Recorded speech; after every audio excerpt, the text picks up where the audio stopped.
it's interesting that at the same time as we have this, men should be allowed to cry and express all emotions, and maybe if they talked about their feelings more, women would like them more or be less annoyed by them. And then at the same time to still have this idea of like the man baby and the man flu. If men are really sick, then they're much more likely to make a much bigger deal out of it than women are, and so on. So what that says to me is that on a really like fundamental level, we do appreciate stoicism just a little bit. Welcome to Mom Alternative, where we try to provide alternative perspectives to motherhood and relationship problems.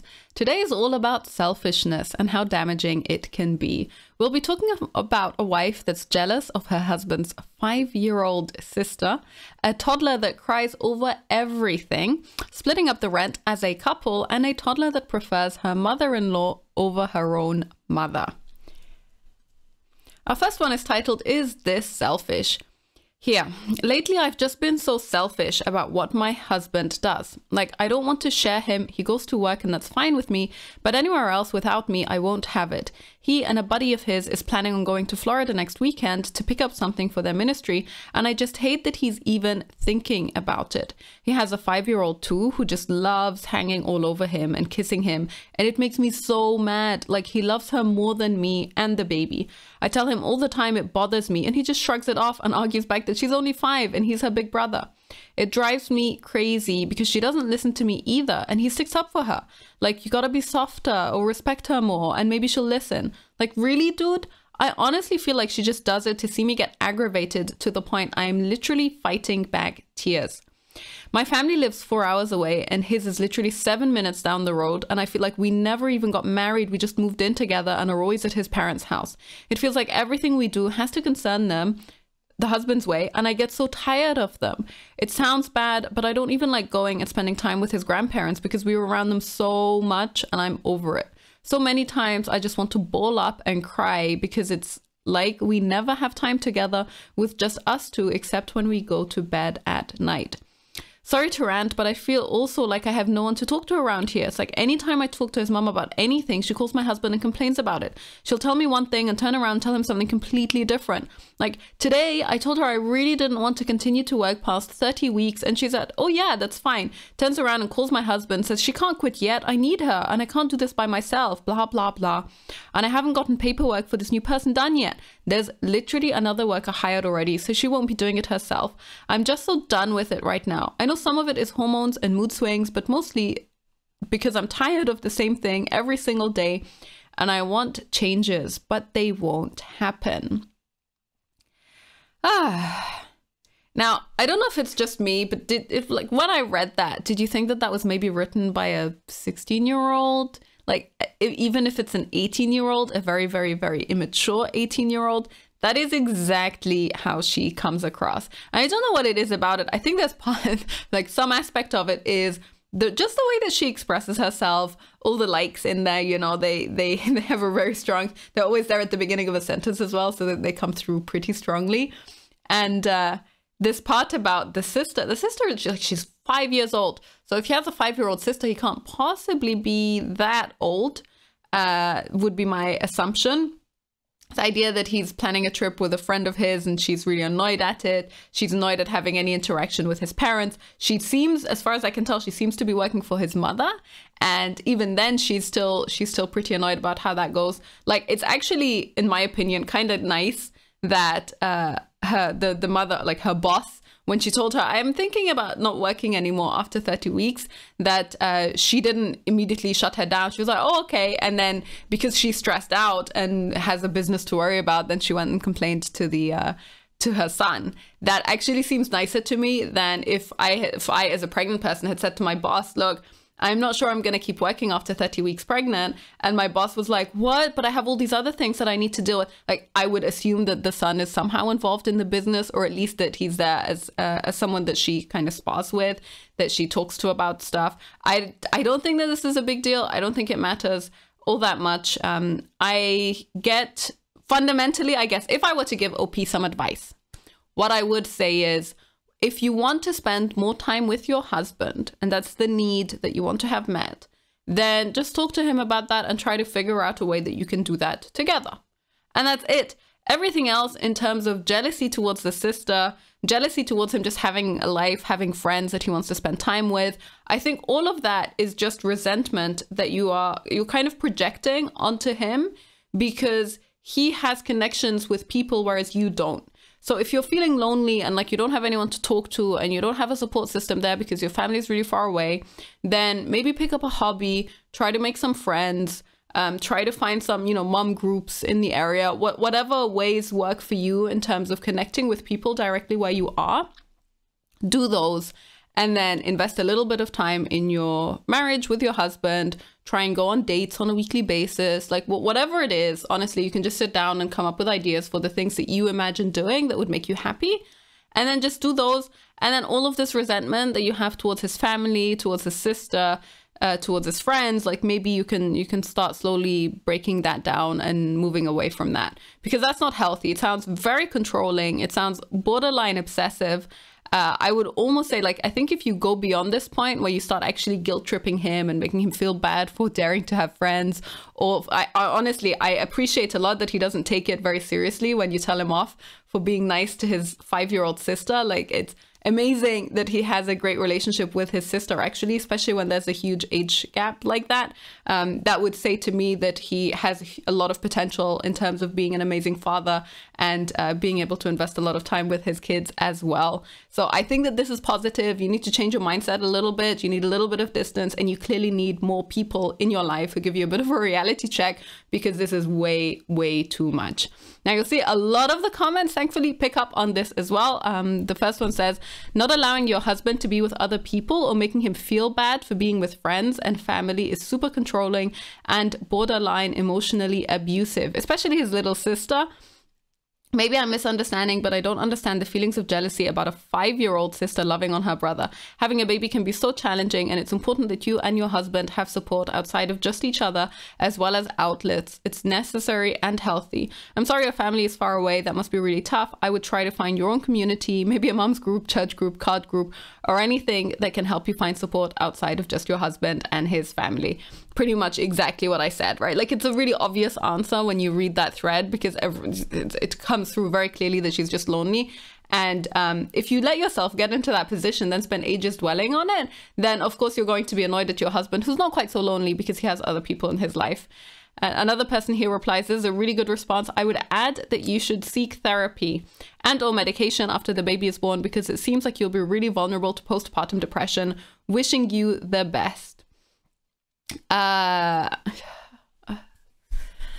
So I think that there's a huge difference between therapy and medication. And I think if you jump to medication as the first solution, is probably not healthy and probably not good, because the fact is, if you are feeling a certain way, so if you're sad, if you're depressed, if you're lonely, and you're feeling that way because of your life circumstances, then what you should be doing to try and feel better is change your life circumstances so that you can actually fix that.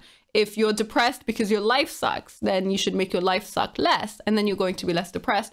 If you're depressed because you actually, like, even though your life is amazing, or you have no reason to be depressed, then maybe you can start looking into medication. But I just, people throw these terms around as if they're doctors, number one. And I say this again as someone who doesn't believe that doctors are quite that amazing, but as if they're doctors, or as if they can make actual medical, provide medical advice for other people. So I would just always a little bit more care with these types of cases makes a big difference. Some person here says, you're jealous of his sister, his 5-year-old sister. And another one replies, she says, I read that and I think maybe that she might mean that his sister acts like a gremlin near her, and he defends his little sister's behavior, and the fact that he believes a 5-year-old over her word villainizes her and makes her seem jealous, that would make a little more sense to be upset about. I know kids like that. My nephew is like that, and I hope my brother isn't defending his son's behavior to his girlfriend because his son's mom lets him act like that. And OP replies here, she says, thank you, that's exactly how it is. I'll tell her something and she'll keep doing whatever it is that she doesn't need to be doing. I'll tell her over and over until her mom gets tired of me repeating myself and gets onto her for the same thing that I'm trying to. And she just looks at me and smiles so big, like she didn't do anything wrong. Oh my God. I honestly, like, I get that kids can be really annoying and really obnoxious sometimes. I don't think that as a third adult present there as someone who's not the parent of the child, that you can try and discipline her, or you can order her around. And this part of like, she tells her over and over again, like, honestly, I almost want to say I think I would be on the kid's side and admire the balls on that kid, that she just doesn't take it. She just doesn't take it seriously. She's like, yeah, whatever, I can do whatever I want. Who are you to tell me what to do? I don't think that's a big deal. In general, I think that if you want to try, like, you can just develop a better relationship with his sister. How about that? I know she's a 5-year-old. What do 5-year-olds like to do? Maybe they like to play, you know, like they're just lighthearted little kids. You don't need to take it so seriously. And maybe the 5-year-old can feel that you kind of hate her because you have all of this jealousy going on and you hate seeing her hug your husband and so on. So maybe if you got over that and you started talking to her a little bit differently, then she would also react to you differently. Just a thought. That's maybe something that you could do to change it.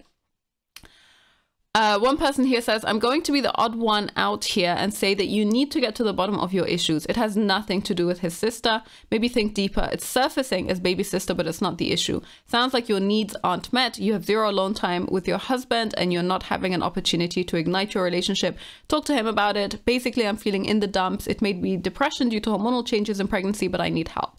Can we please set aside a day each week for just ourselves or a date night? I'm not feeling loved. My love language is quality time and physical touch, but I'm not getting it right now. Therefore, my frustration is coming out at the wrong people. I see you giving others that which you don't give me, and I'm jealous and bitter. And that's already like a level of emotional maturity. If you can sit there and say this, if you even have the self-awareness to notice that when you're behaving in this way, you're behaving in this way not because of the sister or because of the other people in his life, but because you are bitter and resentful and you're projecting your emotion, then that already requires a level of emotional maturity that I do not think this woman has. But I guess this is one of the good things about having a forum like this. Every now and then people will give you a reality check so you understand that there are things that you can do to change your situation. And so a bit of a funky case. I appreciate at the very least that OP does realize that it's selfish on some level, and that she's very upfront when she describes it. You know, she says, I don't want to share my husband with anyone, even when he goes to work. No, she does say it's fine with her when he goes to work, but then if he does anything else, it's not so fine. So that's not a healthy perspective. That's not how you should, how a good marriage, you know, it's not what a good marriage looks like. And that's not how you should be around your husband's family. And so if you find yourself getting resentful over things like that, then that definitely means that there's something in your life that you're not very happy about. And the first question to answer is, what can I do to sort out my life so that I'm less unhappy, so I stop hating on other people and pushing all this negativity out into the world? Our next one is titled, How to Find the Line Between Allowing Them to Express Emotions and Crying Over Everything. I want to teach my son that it's okay to express his emotions and that all emotions are okay to feel. I allow him to cry and hold him and let him know that I'm there, but he's 3 now and every little thing makes him cry. He hung something on the wall and it fell and he starts crying when we could easily just hang it up and fix it. I moved his toy to a different spot and he didn't want it moved, so he starts crying. Usually I tell him it's okay to cry and get it out, but lately I've been saying, is it really worth crying over, or is it something that we can fix? Or instead of crying, just tell mommy you don't want something done. How do you draw the line between allowing them to express feelings and emotions and them crying over minor inconveniences? Now, I don't have a 3-year-old, so this is all very, very theoretical. This is just my extremely theoretical opinion as someone who has not experienced this. My very first knee-jerk response is there a dad here? Because honestly, I can already tell that there's a pretty big difference in the way that I interact with our son and the way that my husband interacts with our son. I'm way more likely, you know, if he's crying, I'm likely to come, hold him, cuddle him, try and soothe him and calm him down. My husband will usually actually just shock him out of it. So he talks in a slightly more stern tone. He says just one thing. It's not mean, it's not shouty, it's nothing like that at all. He doesn't stop him from crying, but he just gives him a distraction and it works almost instantly. And then our son just goes, because he's a baby, you know, he doesn't really care. Usually he's crying because he was shocked. And then you shock him out of the cry and then suddenly he's able to move on and he's playing and he's having fun. So I think that often what happens, there's a maternal instinct here where all you want to do is you want to soothe and calm. And we just have a very, very different natural style towards babies. And I know like this is a huge generalization. I accept that not all women are going to be like this, but somehow I feel that a lot of women are going to be like this. And then add to that the fact that I think as a society, we've all developed this idea of toxic masculinity. And one of the things about toxic masculinity is that men are not allowed to cry. And that gives us as mothers the impression of, well, okay, now I have a son. I have to teach my son that it's okay to cry and it's okay to feel emotions and he doesn't need to repress anything. He doesn't need to bottle anything up inside and so on. And that may well be the case. I would argue that there's still a room for us as a society when it comes to having stoic men. And stoicism is actually a really great value to establish in a man. Like that's something that you would admire and something that you would find good. It's interesting that at the same time as we have this, men should be allowed to cry and express all emotions, and maybe if they talked about their feelings more, women would like them more or be less annoyed by them. And then at the same time to still have this idea of like the man baby and the man flu. If men are really sick, then they're much more likely to make a much bigger deal out of it than women are, and so on. So what that says to me is that on a really like fundamental level, we do appreciate stoicism just a little bit. And somehow I'm not sold that women, that mothers, that the maternal instinct is the right place to impart stoicism in a young son. Somehow I think that just doesn't come all that naturally to us. And so that's just my feeling. That would be my first question. Now, obviously I'm projecting, it's all speculation, may have absolutely nothing to do with the context here. She may well have a great relationship with the dad. The dad might be totally involved, but I suspect that if the dad is involved, he does not experience the same sets of behaviors from the child, because the children also adjust how they behave and how they interact with the person that they're dealing with. So that's my first comment to that. The second comment is I do think that there is this point where you let kids dwell in their feelings a little bit too much. And we go way too far in this direction of all emotions are healthy, you should feel everything, express everything. Sometimes it's not actually all that good or healthy to be so focused on everything that you're feeling all the time. You don't need to be so inward focused. Sometimes, and this is kind of the problem that she's running into, you want to try and be a little bit outward focused. So instead of going, oh my God, something happened that I don't like, and then crying and then spending half an hour crying about it, because, you know, then you get all the comfort and you get all the cuddles and it feels a bit nice. It's nice to try and teach kids to be a little bit more outward focused. So if something happens that you don't like, the question is, what can you do to change it? Now, I don't have a ton of advice for her.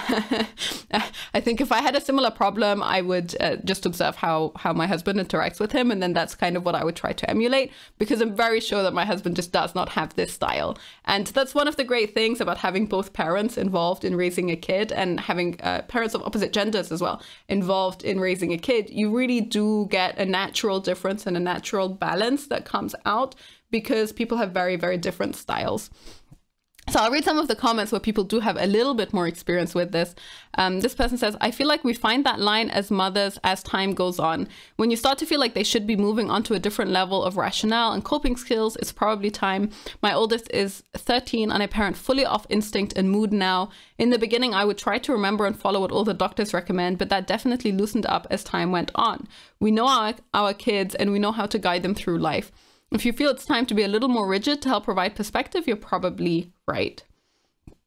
And then another one replies to this. She says, I fully agree. I feel like kids just continue to get more and more complicated and different as they get older. We really have to be lenient with ourselves and our parenting and just do what feels right. I love that. Good advice. Now, I kind of disagree with both of these. I think that there is some element of instinct that is correct, that you should follow. If your instincts are saying there's something about this behavior that's not right, I should do something to change it, then that's a good sign. I would follow that sign. I think a level of intuition when it comes to parenting is absolutely necessary. And I don't think that you can rely on any external sources to tell you what you should do. So yeah, fair enough. This is all correct. This idea, though, of being lenient with ourselves, I really dislike this. I truly believe that every parent should hold themselves up to the highest possible standard that they can hold themselves up to. And that doesn't mean, you know, to the point of self-flagellation where if you make a mistake, then suddenly you're depressed about it for weeks. Like, that's completely unreasonable. But I think it's this idea of trying to improve how you parent all the time. I think that that is something to aspire towards. And I think that that's admirable. And I think it's usually like it's a good habit to try to have, that you aim for something that is greater than where you are now.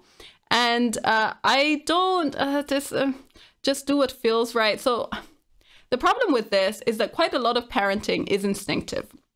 And quite a lot of us were raised by parents who parented completely instinctively. And honestly, this is often why you end up with people, for example, being all pro corporal punishment, because that just in the moment that feels right. You don't have a toolkit that you can use for discipline that is maybe something that's a little bit kinder, that's a little bit more gentle, that's more in line with your values. Or if you were to sit down and think about how you want to parent, that's more in line with that idea. So I think that instinct sometimes can and does just lead you astray. And that's a real problem. And that's where external sources come in. So it's not about just following what other people say, but it's about recognizing where you have deficiencies in your parenting style and then trying to fix those. And so if I were OP and I had the same problem and I didn't have access to my husband, or maybe he had the same problem and he didn't know what to do about it, then I would try and find a whole bunch of sources and find a whole bunch of other more experienced people who knew a lot more about child psychology and how child psychology develops over time, to then try and use their insights to improve my parenting style so that it's better for my child. The next one says, this might be a good time to start teaching him coping strategies like deep breathing. You can model this and encourage him to use it himself. You can model this yourself when you're stressed too. Things like that. It's good to express emotions, but it's also good to learn to control them. There's some good books and videos that teach young children about emotions and coping. This is a good time to start building his feelings vocabulary too. When people can identify and name their feelings, it can help them manage them. I'm a therapist and I work with kids, and then she gives a recommendation for some books that make a difference for people. And no, I think that this is kind of the thing where if you actually provide kids with the tools to try and respond to the situation and to deal with it in a different way, like all you have provided, if you just pat them on the back when they cry, is you've reinforced the idea that crying is the right way to experience that emotion. And there's no, I don't have a fundamental problem with that. Like sometimes crying happens, and I think it's okay to let kids express their emotions, but maybe if your child doesn't have any other ways of responding and you haven't shown him any other ways that he could respond, that's kind of why he's stuck here. The next one, it's a truly tough one. I have a bit of a motto that I want my son to be sympathetic and empathetic, but not pathetic. I make sure he knows it's okay to cry and equally talk about things if there's emotions happening, but if he doesn't want to talk about it, then he can tell me that too. Is he a good verbal communicator? Sometimes the emotions get too much for them to express, and it's frustration that makes them cry. I try things like, I can understand that you might feel upset or frustrated or annoyed by this. Is there something that you need from me? My son is 5.5, so a lot easier now, but I definitely remember when he was 3 and there was a lot of what you're describing. Boys have surges of testosterone sporadically, which also lead to additional emotional behaviors like this too. Now, I really, really love the line, I want my son to be sympathetic and empathetic, but not pathetic. And that just really rung true to me in terms of what type of person, what type of man you want to be able to raise as a mother. And raising a man who does cry at everything is not good for you or for your child or for him when he's a grown adult. So it's this idea of a certain amount of emotional regulation is absolutely essential.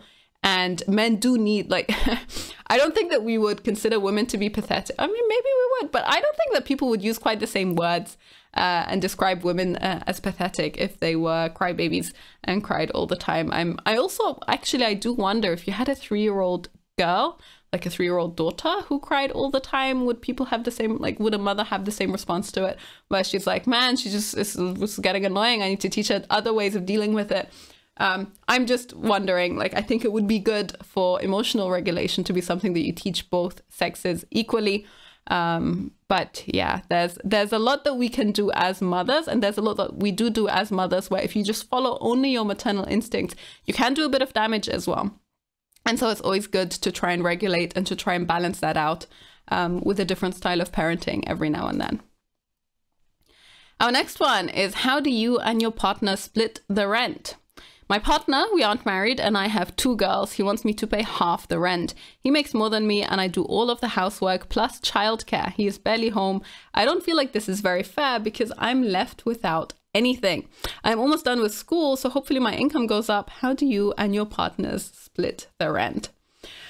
Now, I love all of these finance ones because it really just gives you a good insight into just the types of troubles and the mental gymnastics that people go through when it comes to money and what's fair and what's not fair. Honestly, I don't think that you can ever get to this point as, like, if you are living together and you have kids together, then just the fact that you try to aim to make everything 50-50 kind of really boggles my mind. And I mean everything, like in this case, everything is 50-50 only in terms of money from the husband's perspective, but actually everything else that the wife, that the partner does, that the mother does, is just not considered equally as important.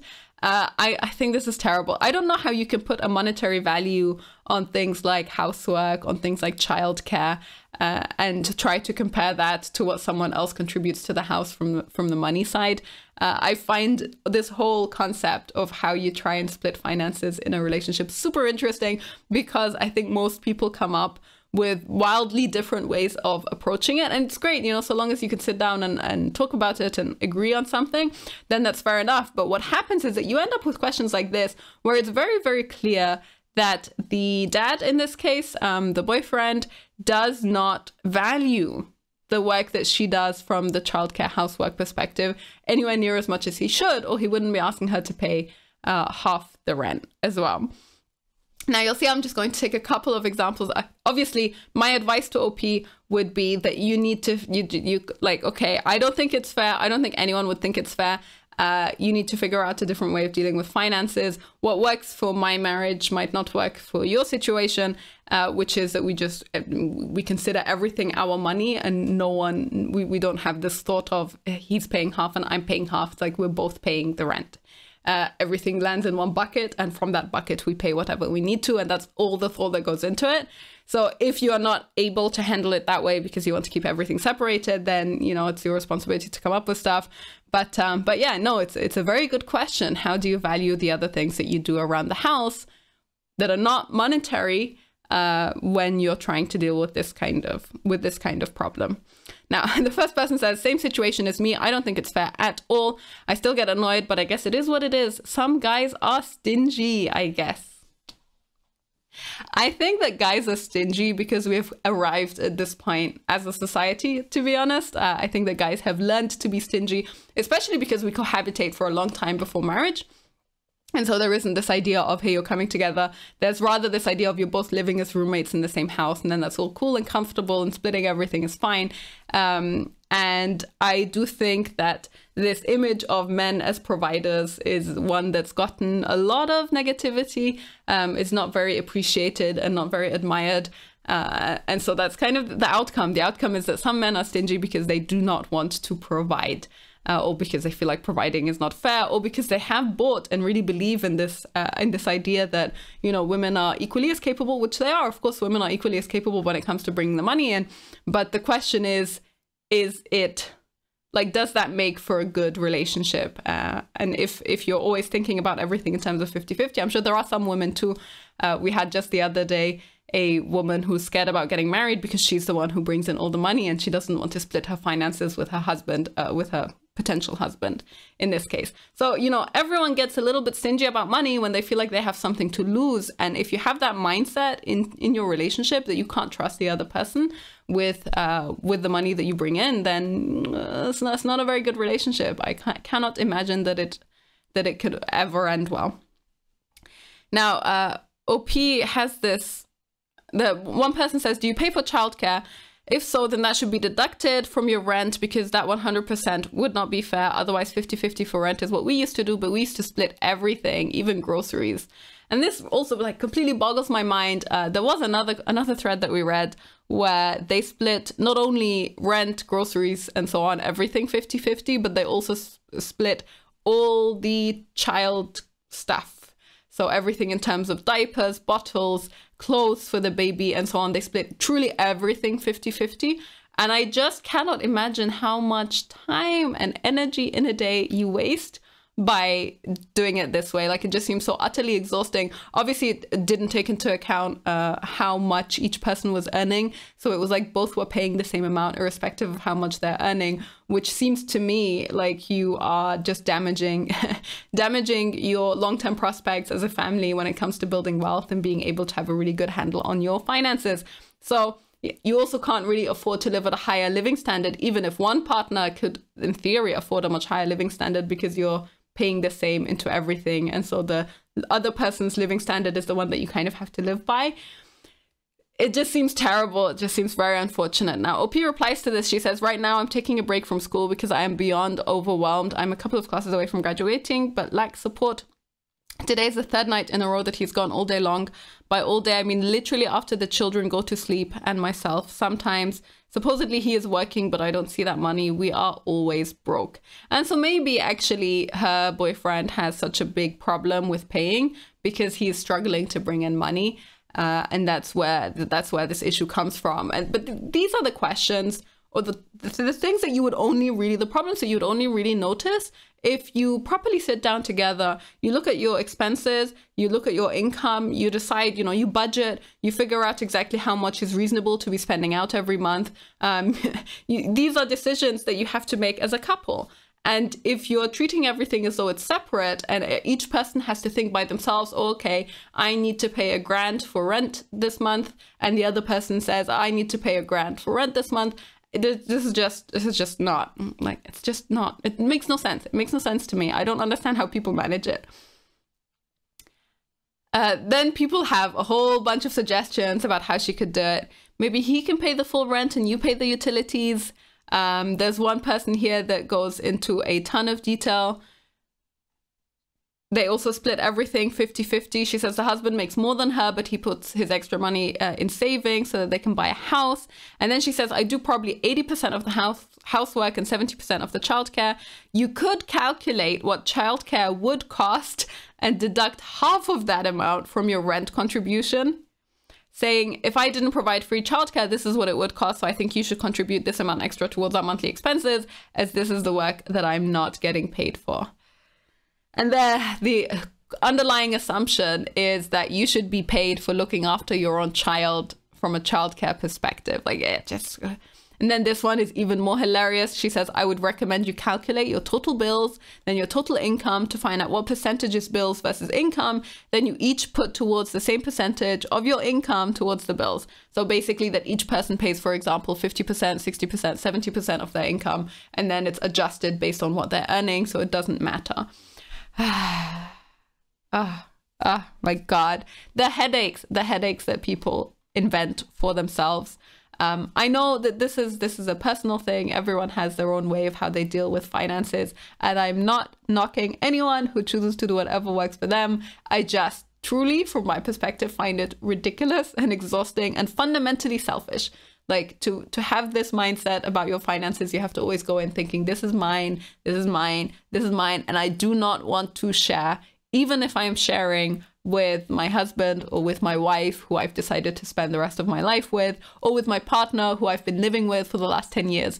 Like, it's just such a selfish perspective when it comes to handling finances. I hope everyone finds a way that works for their particular relationship and that it actually works in the long term as well. If you want to spend all the time figuring out all the different ways in which each person contributes, then go for it. And our final thread of the day is titled, Toddler Prefers Mother-in-Law. I hate mother-in-law. I've vented about my mother-in-law a couple of times. I absolutely loathe her for multiple reasons, but mainly because she doesn't respect our wishes and has been giving my 2.5-year-old candy, ice cream, popsicles, cake, sugary fruit juice, basically since she was 1.5. Both my husband and I have talked to her many times, and she will stop for a bit, then get right back to it. I feel like it has completely altered how I have to parent my child. My daughter will wake up and immediately ask for fruit snacks or a popsicle and have an absolute meltdown when we explain why we're not having those for breakfast. And this happens many more times throughout the day. My mother-in-law also buys her new toys like twice a week. She has so many toys at our house and basically refuses to play with them most days, but has like double at the in-laws and always plays with them because they are always getting her new stuff. Well, I have a 1-month-old now, and since the baby has been home, she has been an absolute nightmare. Between normal toddler behavior and her adjusting to not having our full attention at any given moment anymore, she's having a very hard time. And all day, every day, she just cries about wanting to go home, aka Grammy's house. We keep telling her that this is her home, and she gets so mad and says she doesn't want to be here. The other day, she was upset, and I told her I loved her. And she said, I don't love you, I love Grammy. This morning, she told me I make her sad, but didn't want to tell me why. I sat with her for an hour while she laid in bed staring at the wall and didn't want to get up. My heart is just breaking because I do my best to spend every moment with her that I can when the baby is sleeping or hanging with the dad. I try to play with toys, do arts and crafts, whatever active activities we can. But because I am not my mother-in-law who caters to her every want, which includes gaining her love by giving her sweets and crap, I am simply not good enough. It really makes me resent my mother-in-law more than I already did. I just don't know what to do at this point, or if it's just a phase or what, but I can't deal with my own child hating me and only wanting my mother-in-law. On previous posts, everyone suggested taking a break from the in-laws or going no contact, but unfortunately that isn't necessarily an option. My mother-in-law is old and in poor health and has abandonment issues, which is not my problem and I don't care, but she thinks I'm going to take her grandchild from her. Don't get me started on that comment. And father-in-law has cancer. My husband understands how I feel and is on the same page, but his parents being old, not doing too well, he doesn't know how long they really have and doesn't want to just not let them see our daughter. I also know my daughter would not be okay not seeing them. Any other mums of two dealing with a child wanting nothing to do with them because of a new baby and or preferring the in-laws? This is a pretty messy situation all the way around. I personally do not think, like, honestly, I could not accept this. I do think that there is a point here where you as parents have to set boundaries in terms of the type of parenting or whatever, like the style of parenting that the in-laws have and how that influences your child. And this clearly is fundamentally selfish from the mother-in-law's side. So she thinks, even if you give her good intentions, so let's assume that she has great intentions. She really cares about her granddaughter. She really wants to make her granddaughter as happy as possible. Now, anyone with any type of being able to think ahead in the future as a skill, which I know not everyone has, but let's assume that she has that skill. If you have that skill, then you have to accept that sometimes you have to say no in the short term so that the long term is positive for the child. No one wants to deal with a child like this. This is utterly exhausting. This is utterly annoying. This is an obnoxious child that everyone in her life is going to hate. She needs to learn boundaries. She needs to learn how to handle being said, like how to handle just a basic no. She needs to be able to understand that she cannot dictate breakfast. Like, kids are by their nature programmed to try and push boundaries, to understand where the rules are. And they do need a frame, and that frame should be pretty stable. It should be pretty secure.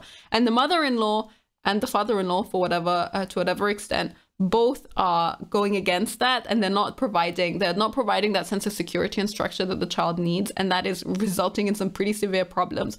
Now, she's already 3 years old, 2.5 years old. So she's a 2.5-year-old. Imagine if she's like this by the time she's 3, 4, 5 years old, then she's going to be a spoiled, entitled child for life. Like, that's going to be the personality that she maintains throughout the course of her entire life. That is a major problem. This is even if the in-laws, you know, yes, they're sick, yes, they're old, all of this is fine. We'll get to that in a second. But fundamentally what they're doing here is wrong. And as a parent, it's your duty and your obligation and your responsibility towards your child to step in and stop it. Now, I don't think you need to completely limit contact. I do think you need to threaten to limit contact at minimum. So there needs to be a very clear understanding from the in-laws that this is not acceptable, that this is not going to continue happening, that they need to interact in a different way with your child because it's making your child's life miserable. It's not just making your life miserable, it's also making the child miserable, and it will make her miserable in the long term as well.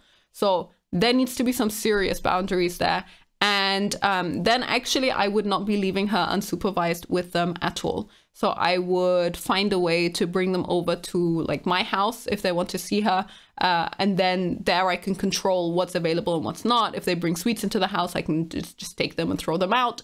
I can make sure that everything else in terms of toys, sweets, etc. is set up the way that I want it to be set up. And then what my child gets out of that is she gets time with her grandparents, and the grandparents get time with her, but they don't get anything else around that. All of the stuff that's making her super angry and entitled and enraged can go away. And I think eventually if you stick with that for long enough and you deal with the child being angry and the child being frustrated, and you can harden yourself a little bit to being told that she prefers the grandmother, then eventually things will settle down and she will accept the new rules and new boundaries, and she'll learn that this is what flies now. But this will never happen if you allow the grandparents to continue doing whatever they want.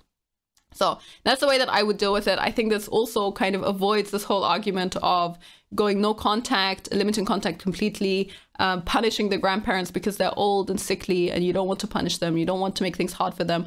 I would really say you are welcome here for as long as you like. I'm totally happy to have you here as long as these rules are met. And these are the rules, and then you lay them out. And they're grown adult people. They can decide to change how they are behaving. Like you don't need to baby them. You're not being kind to them by making your future child's life miserable. Like this is not a good way of dealing with that. So that's how I feel.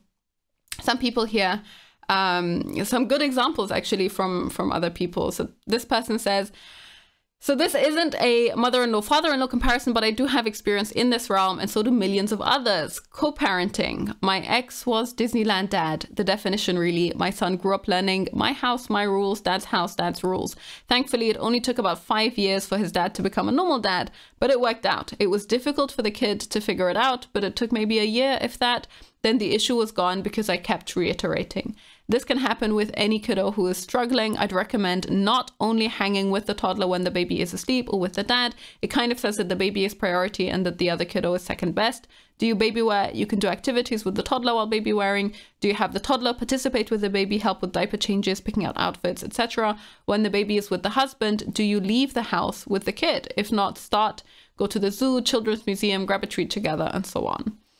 I want to add, my dad died of cancer in 2020. You bet your butt I let him do whatever he wanted with my kid because it was the only memories they were going to make, and then they'd be gone forever. I wouldn't do no contact, and anyone who says to is cold. If anything, I'd invite them to your house more so you can play referees on what you're against. Exactly. Like, I think fine. It's fine for me to say no contact is a bit too much. But no, I disagree. Like, that if someone is sick, that means you let them do whatever the hell they want with your child. That's not how that works. That's not how that works.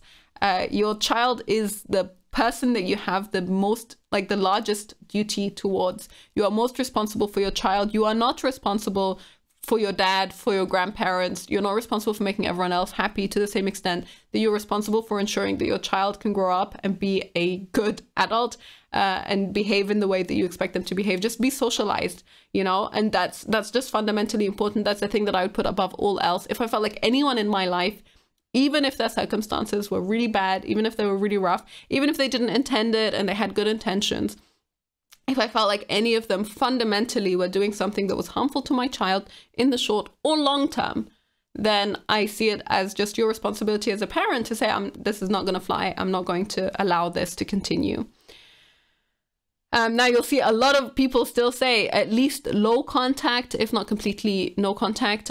This one says, I know you said that low contact and or a break isn't an option, but it absolutely is. Your toddler may be acting out a bit because of her new sibling, which is normal. It's a transition, but the other stuff is because of your mother-in-law. You shouldn't have to talk to her multiple times about not giving your kid sweets. Once should have been enough. It's not that you're good enough. You are. You and your husband are all that she needs. It's that your mother-in-law is spoiling her and her behaviors are the result of that. Her issues of abandonment and poor health and finances are not your problem. You taking her grandbaby away will be because she disrespected you as a parent. And I'm not saying no contact. I'm simply saying communicate the issues to her and then take a break. Don't let her say it won't happen again. Just take the break. She needs consequences or your boundaries mean nothing. Also, it's understandable that you're concerned about your daughter's feelings of not seeing them, but trust me, she'll get over it quicker than you think. Again, I'm suggesting a break, not no contact. When daughter asks for them, just say not right now, another time. She will stop asking, I guarantee it. You shouldn't be miserable and have your daughter pick up behaviors that you don't like because his parents are old. That's ridiculous. Nobody knows how much time any of us have left, so that excuse is flat. Please prioritize yourself and your little one, because ultimately her not being spoiled is in her best interest. Exactly. And that's a pretty simple summary for what I think you should do. I do think that your primary responsibility has to be to a child, and that means looking after the long-term interests as well. I really like this one here because it highlights a point that does kind of sound true. I just wanted to add that the reason she calls mother-in-law's home is probably because mother-in-law tells her that it's her home. My mother-in-law did this before to my baby. Oh, your home. No, this is not your home. You do not live here. This is grandma's house. Repeat every instance. And then some person says, yeah, it sounds like there is some parental alienation going on here. I don't think it's normal for them to say things like, I don't love you. I only love granny. And that does sound a little bit weird to me as well. Like, I don't know how the mother-in-law talks to her. And I don't know what she says, and I don't know what types of language she picks up from her, but it sounds a little bit too extreme as a statement to be coming from a 2.5-year-old, unless they're repeating something that they heard from someone else. So yes, in general, if you have problems like this, then I would definitely step in. This is 100% an overbearing mother-in-law, and you are responsible as the parent to put a stop to it, even if she's old and she's sick and you want to be kind to her and you want her to have a great relationship with her granddaughter. It's important for that to happen in a way that actually works for your child. And it's not that you're being selfish by saying, I don't want my child to pick up these types of behaviors. It's actually that you're looking out for the child. I would argue, if anything, it's the mother-in-law who is being selfish by trying to buy the child's affection with things like sweets and gifts and so on. That's all we have time for today. If you like the video, feel free to leave a comment, like the video down below, and you can subscribe to get future content. I will see you next time.